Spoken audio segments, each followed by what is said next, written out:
بس تو پھر جا آرام کر۔ میں بھی آرام کرتا ہوں، آج تو کچھ زیادہ ہی لمبی گھوڑ سواری ہو گئی۔ جی سرکار۔ رولی چلتے چلتے رک گیا اور پھر جب روشن رائے اور اس کے بیچ فاصلہ بڑھ گیا تو وہ نئی بنی قبروں کی طرف پلٹ گیا۔ حویلی کے وہ دونوں نگران قبرستان کے فاٹک پر کھڑے ابھی ہانپ ہی رہے تھے جو حویلی سے یہاں تک روشن رائے کے پیچھے پیچھے دوڑ لگاتے پہنچے تھے۔ انہوں نے اپنے مالک کو لوٹتے ہوئے دیکھا تو سنبھل کر کھڑے ہو گئے۔ روشن رائے نے ان پر ایک نظر ڈالنا بھی جیسے ضروری نہیں سمجھا تھا۔ وہ قبرستان سے باہر نکلتے ہی اپنے گھوڑے کو سرپٹ دوڑانے لگا۔ وہ دونوں پھر اپنے مالک کے گھوڑے کے پیچھے پیچھے ہو لیے۔ وہ جب حویلی کے فاٹک تک پہنچے اس وقت روشن رائے اپنے بیڈ روم میں داخل ہو چکا تھا، اور پھر ابھی اس نے کپڑے بدلے ہی تھے کہ اس کی بیوی نفیسہ بیگم کمرے میں داخل ہوئی۔ اس نے شکی نگاہوں سے اپنے پتی کو دیکھا۔ وہ پوچھا، کہاں چلے گئے تھے؟ نفیسہ کو سنبھالنا کوئی آسان کام نہیں تھا۔ جہاں سے بھی آ رہا ہوں میں کچھ کر کے ہی آ رہا ہوں، تمہارے بیٹے کی طرح نہیں ہوں۔ میں نے اپنے ماں باپ کا نام روشن کر رکھا ہے۔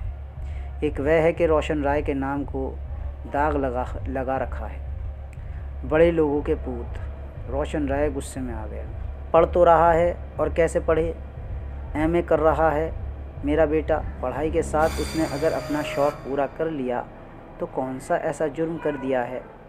آخر کار اس نے پلٹ کر آنا ہی حویلی میں ہے۔ تمہارے بعد اپنی جاگیر سنبھالنی ہے۔ بس سنبھال لی اس نے جاگیر۔ روشن رائے نے منہ بنایا۔ پوت کے پاؤں پالنے میں نظر آ جاتے ہیں۔ پوت کے پاؤں پالنے میں نہیں، 8 نمبر جوتے میں ہیں۔ ہاں، ذرا سنبھل کر رہنا۔ تمہارے اور اس کے پاؤں میں اب کوئی فرق نہیں رہا ہے۔ کہیں کسی دن وہ تمہارے جوتوں میں پاؤں نہ ڈال دے۔ نفیسہ بیگم طنزیہ لہجے میں بولی، اور پھر بے اختیار ہنس دی۔ ہنسی میں زہر گھلا ہوا تھا۔ مجھے دھمکی دے رہی ہو؟ روشن رائے اسے گھورنے لگا۔ دھمکی نہیں دے رہی، سچائی بتا رہی ہوں، نفیسہ سپاٹ لہجے میں بولی۔ تم مجھے بالکل نہیں جانتی ہو، روشن رائے نے بھی گھڑکی دی۔ میں تمہیں جاننا بھی نہیں چاہتی میرے سرتاج، نفیسہ بیگم نے طنزیہ لہجے میں کہا اور انہیں گھورنے لگی۔ پتنی کا یہ انداز، یہ لہجہ روشن رائے کو بڑا ناگوار گزرا تھا۔ اس کے باوجود اس نے سنیم سے کام لیا اور لاپرواہی سے بولا، نفیسہ بیگم میں اب سونا چاہتا ہوں۔ ضرور سو جانا، لیکن کیا تمہیں اتنی جلدی نیند آ جائے گی؟ ابھی تو رات جوان بھی نہیں ہوئی۔ نفیسہ بیگم نے مسکراتی نظروں سے اپنے پتی کی آنکھوں میں جھانکا۔ روشن رائے خاموش رہا تو وہی آگے بولی، اس کا فون آیا تھا۔ کس کا؟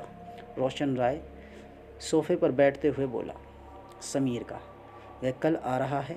نفیسہ بیگم نے ایک دھماکہ خیز خبر بڑے اطمینان سے سنائی۔ روشن رائے کے چہرے پر چنتا کے بھاؤ نظر آ رہے تھے۔ وہ کچھ پل اپنی بیوی کو گھورتا رہا، پھر پوچھا، تم نے اسے کچھ بتایا تو نہیں؟ میں اسے کیا بتاتی؟ میرے پاس اپنے بیٹے کو بتانے کے لیے ہے ہی کیا؟ نفیسہ بیگم کے لہجے میں ممتا بھر آئی تھی۔ نفیسہ بیگم، تم ایک خوش نصیب عورت ہو۔ تم نے سمیر کو کچھ نہ بتا کر عقل مندی کا ثبوت دیا ہے، اپنی زندگی لمبی کر لی ہے، روشن رائے نے سرسراتے لہجے میں کہا۔ نفیسہ بیگم نے اپنے شوہر کے چہرے پر نظر ڈالی تو اس کے چہرے پر جیسے کوئی کالا ناگ فن پھیلائے بیٹھا نظر آیا۔ وہ روشن رائے کی سنگ دلی سے اچھی طرح واقف تھی۔ وہ بھلی بھانتی جانتی تھی کہ موت سے کھیلنا اور کسی کی زندگی کی کتاب بند کر دینا اس کے پتی کے لیے تیتر مارنے کے برابر تھا۔ یہ اور بات تھی کہ وہ اپنے خوف کو اپنے چہرے سے ظاہر نہیں ہونے دیتی تھی، حالانکہ حقیقتاً وہ اندر ہی اندر اس سے خوفزدہ رہتی تھی۔ نفیسہ بھی آخر اسی خاندان کی تھی۔ وہ روشن رائے کے چچا کے بیٹی تھی اور 8 بھائیوں کی اکلوتی لاڈلی بہن تھی۔ جب کبھی اس کے 8 بھائی اکٹھے ہو کر کسی سماروہ میں شامل ہونے کو اس حویلی میں آتے تھے تو حویلی کے در و دیوار کانپنے لگتے تھے۔ ان کے بیچ بیٹھ کر روشن رائے کے لیے اپنا روب وہ دبدبا بنائے رکھنا مشکل ہو جاتا تھا۔ نفیسہ کا نام اچھی خاصی جائیداد بھی تھی، یعنی وہ ہر طرح سے مضبوط تھی، پر اپنی اس سدھراں سماجک و آرتھک استھتی کے باوجود وہ روشن رائے کی گول گول الوؤں جیسی آنکھوں کو دیکھ کر اندر ہی اندر کانپ جاتی تھی۔ وہ اس کی نرم آنکھوں میں خون کی جھلک دیکھتی تھی۔ اپنے بھیتر کے اس خوف کو دور کرنے کے لیے وہ کبھی کبھی بس زبانی پر اتر آتی تھی۔ اس وقت بھی جب روشن رائے نے ڈھکے چھپے شبدوں میں اس کی زندگی ختم کرنے کی دھمکی دی تو وہ خوف زدہ ہو گئی، پر اپنا خوف دور کرنے کے لیے وہ بڑی جرأت سے مسکرا دیتی، اور پھر اس نے ایک ایسی بات کہہ دی کہ روشن رائے اس بات کو سن کر ہکا بکا رہ گیا۔ خود نفیسہ بیگم بھی اپنی اس جرأت پر آشچریہ چکت رہ گئی تھی۔